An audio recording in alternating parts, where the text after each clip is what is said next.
Akkam jirtu barattoota nagaa keessanii iddoo jirtan hundumatti nageenyi waaqayyo isiniif haa ta'u. Egaa hojii gannaa keessatti baay'ee saffisaan viidiyoo isiniif hojjechaa jira. Har'a immoo barnoota ji'oogiraafii kutaa 11ffaa boqonnaa tokko waa'ee relative age fi absolute age keessaa gaaffilee qormaataadhaaf baay'ee isin qopheessuu danda'an qabadhee isiniif dhiyaadheera.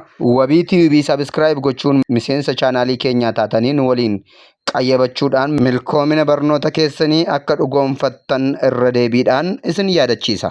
Egaa naannoon kun naannoo qormaanni baay'ee keessaa qophaa'u waan ta'eedhaaf isinis viidiyoo kana sirriitti ilaaluudhaa fi akka qayyabachuu qabdan isin eera. Barattoonni bara baranaa qormaata intiraansii fudhattan baga irraa haftanii. Egaa milkaa'ina keessan arguudhaaf immoo fedhaaf jaalala waaqayyoo akka ta'u hawwiin qaba. Hundumti keessanuu miseensonni GO Lesson 17 TV intiraansii bara 2017tti fudhattan akka milkooftan shakkii hin qabu. Barattoota qaxalee fi ciccimoo turtan waan ta'eedhaa fi turtii keenya waggaa tokkoo fi isaa olii keessatti na wajjin turtaniidhaaf guddaan isin galateeffadha. Barattoonni bara 2018tti qormaata intiraansii fudhattan noottii baay'ee isin qopheessuu danda'uu fi gaaffilee baay'ee isin qopheessuu danda'an gaaffii shaakalaan yoo barbaaddan karaa GO Lesson 17 TV teelegiraamiidhaan gaafachuu fi kaffaltii isinirraa eegamu bahattanii akka argachuu dandeessan gamanumaan isiniidhaaf ibsa. Barattoonni kutaa 11 gara kutaa 12tti akkasumas kutaa 10 gara kutaa 11tti darbitan viidiyoo kana hordofuudhaan qayyabannaa keessan waqtii gannaa kana sirriitti cimsitanii akka qabattan gamanumaan irra deebi'ee isin yaadachiisa. Choose the correct answer from the given alternatives. Question number 1. The concept that the present is a key to the past is part of the A. Type of unconformity. B. Law of superposition. C. Law of cross-cut relationships. D. Principle of uniformitarianism. Question number 2. A sedimentary rock layer is older than the layers above it and younger than the layers below it. According to the A. According to the type of unconformity. B. According to the law of superposition. C. According to the law of cross-cutting relationships. D. According to the principle of uniformitarianism. Question number 3. A gap in the sequence of rock layer is A. Bedding plane. B. A verve. C. An unconformity. D. A uniformity. The answer for question number 1 is D.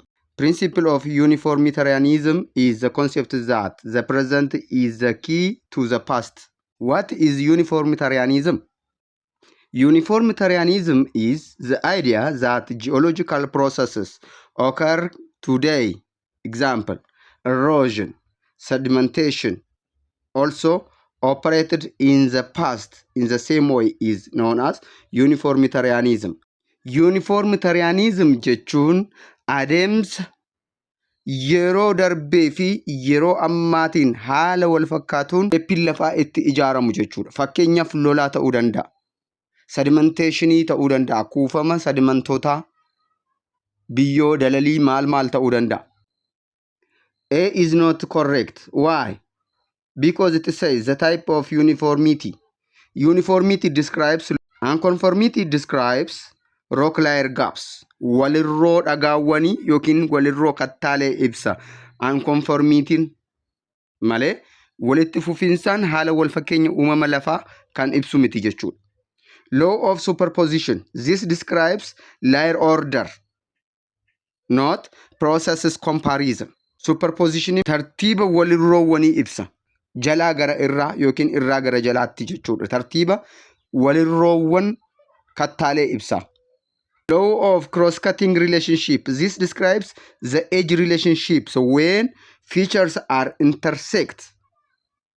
Cross-cuttingin keessumattuu kattaaleen yeroo dhiyoo uumaman kattaalee yeroo durii uumaman caalaa ijoollummaa waan qabaataniidhaa fi yookiin alfii waan ta'aniidhaaf isa dulloomaa duratti uumame sana cabsuu muruu danda'u jennee kan itti ibsinudha. Okay? So Cnis kanaaf sababan ta'uu jechuudha. Yookiin deebiin ta'uu jechuudha. For question number 2, law of superposition is a process in which a sedimentary rock layer is older than the layers above it and younger than the layers below it. In principle of superposition, an undisturbed sequence of rock layers, the top layers are younger than the bottom. Not A, C, and D are the answer. Law of cross-cutting relationship concerns faults or intrusion. Giddugaluu, baqaqsuu, caccabuu agarsiisa. Cross-cutting relationship kan jennu malee waa'ee irraa gara jalaatti dulluma kattaalee agarsiisu miti jechuudha. Uniformitarianism is about geological process consistency, not the layer sequence. A gap in the sequence of rock layers is A, bedding plane, B, a verb, C, an unconformity, D, a uniformity. A gap in the sequence of rock layer is unconformity. C is the correct answer. Unconformity indicates missing geological time due to erosion or non-deposition of sediments. Bedding plane is a boundary between successive sediment layers. It is not a gap. Verb is annual sediment layer, not it is a gap. Uniformity is not a valid geological term. So, C is the correct answer about the gap sequence of rock layer. Question number 4. An unconformity that results when new sediments are deposited on eroded horizontal layer is A, an angular unconformity, B, cross-cut unconformity, C, a disconformity, D, an unconformity. Question number 5. A fault or intrusion is younger than the rock it cuts through according to A, the type of unconformity, B, according to the law of superposition, C, according to the law of cross-cutting relationships, D, principle of uniformitarianism. According to the law of cross-cutting relationship, a fault or intrusion is younger than the rock it cuts through. So, C is the correct answer. The age of rock in years is known as A, index age, B, relative age, C, half-life age, D, absolute age. An unconformity that results when new sediments are deposited on eroded horizontal layer is known as a disconformity. C is the correct answer for question number 4. The age of rock in a years is known as absolute age. Absolute age gives a numerical value. For example, 4.6 billion years ago, igneous rocks or crystalline basement rocks were formed. So, absolute age. Question number 7. An atom which a mass number of 234 and atomic number of 90 has A, 90 neutrons and 144 protons, B, 234 neutrons and 90 protons, C, 144 neutrons and 90 protons, D, 117 neutrons and 117 protons. The correct answer for 7 is C. 144 neutron plus 90 proton is equals to a mass number of 234. Mass number in keenya 234. Atomic number in keenya 90 yoo ta'e neutronin meeqa ta'a? Kanaaf neutronin wal qixa mass number minus atomic number yoo goone 234 hir'isuu 90 yoo arganne 144 nuu dhufa. Kana jechuun neutroni 144 protonii 90 it is about 234 mass number keenya dhufa jechuudha. Kanaaf caam deebii sirriidha. Question number 8. Which of the following radioactive isotope is most suitable for dating ancient rock over 1 billion years old. Kanneen armaan gaditti eeraman keessa kattaalee waggoota dheeraa biiliyoona tokko dura ture umurii isaa beekuudhaaf kan nu gargaaru kamiidhaadha? A. Carbon 40, B. Potassium 40, C. Uranium 235, D. Rubidium 87. Question number 9. Which parent isotope decays into argon 40 and is commonly used in dating of volcanic rocks? A. Potassium 40, B. Uranium 238, C. Rubidium 87, D. Carbon 40. Okay. The radioactive isotope which is most suitable for dating ancient rocks over 1 billion years old is rubidium 87. Rubidium 87 has the longest half-life in the first 48.8 billion years. This making it suitable for dating extremely ancient rock, even older than the earth itself. Kattaalee umurii lafaa caalaayyuu fagoo ta'an kan lakkaa'uu danda'udha rubidiumiin jechuudha. Okay, A, B, C are not the correct. Why? Carbon 14 has a half-life only 5,730 years. This makes it useful for dating relatively recent organic remains. Example, archaeological artifacts.